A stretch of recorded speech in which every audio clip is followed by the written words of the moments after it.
뉴욕 좀비는 한국 문학의 여느 소설들과는 모든 면에서 차별화된다는 점에서 특이한 이종 변종 소설이다. 요즘 말로 하면 인싸가 아닌 것이다.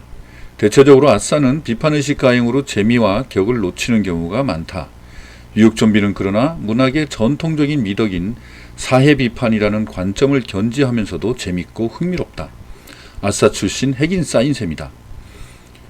개인적 바람으로는 이 소설이 이러한 주류 비주류를 가르는 우리 사회의 전 근대적 시각을 척결하는 계기가 되었으면 한다.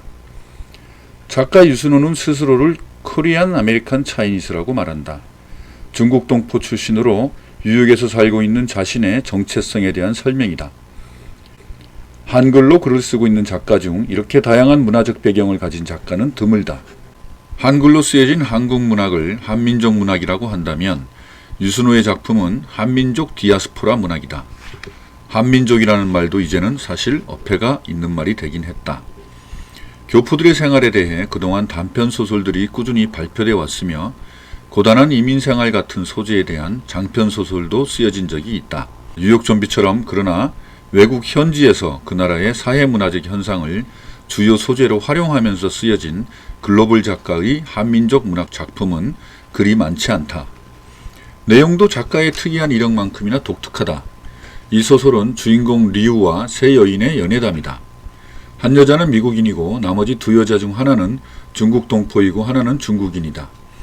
이야기는 주인공과 이 세 여자 사이에서 각각 또는 동시에 진행되는 연애담을 큰 틀로 해서 전개되지만 소설의 방점은 연애보다는 등장인물의 처지와 그들이 처해져 있는 사회적 상황에 찍혀 있다. 사회적 상황을 묘사하기 위한 일종의 설정샷인 셈인데 그 설정의 내용이 사회문화적 풍성함과 흥미로운 읽을거리를 제공한다. 사실 작가는 이걸 본인의 의도적인 설정이라기보다는 체험적 상황이라며 이 소설의 좌전적 요소가 많음을 굳이 숨기지 않는다.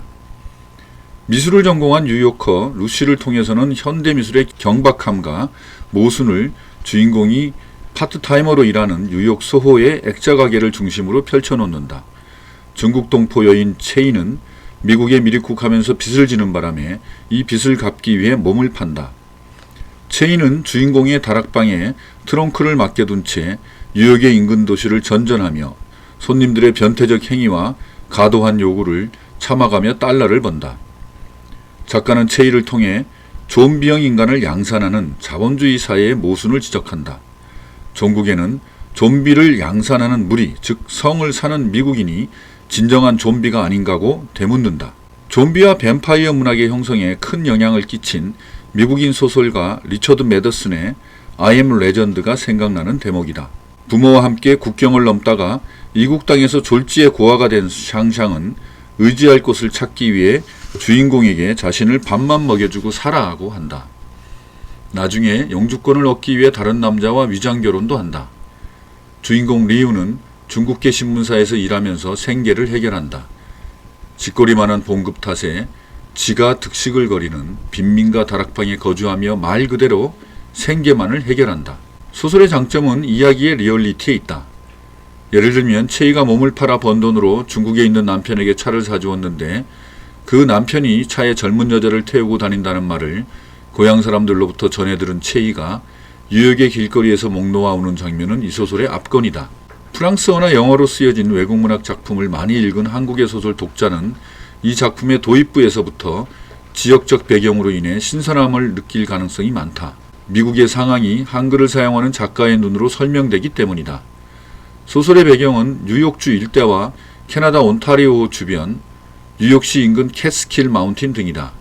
뉴욕 메트로폴리탄 뮤지엄이나 뉴욕 뒷골목의 피자 가게 등 미국 주류 사회에 관한 다양한 이야기들이 미국에 이민 온 중국 동포 사회와 한국 교민 사이의 이야기들과 교직돼 있다. 뉴욕의 주류 문화가 내뿜는 문화적 향취는 사탕수수의 첫맛처럼 달달하다. 주류 사회가 올라타고 있는 소셜 언더독스에게는 그러나 단맛이 빠지고 입안 가득 남은 사탕수수의 섬유질 덩어리를 삼켜야 하는 고통스러운 삶이 주어질 뿐이다. 살기 위해서는 이걸 삼키고 좀비가 되어야 한다.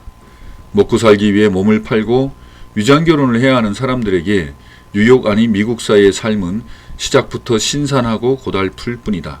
마지막으로 작가의 스토리텔링 능력은 이 소설의 매력이다. 뉴욕 좀비는 이야기와 이야기로만 구성된 이야기 소설이다.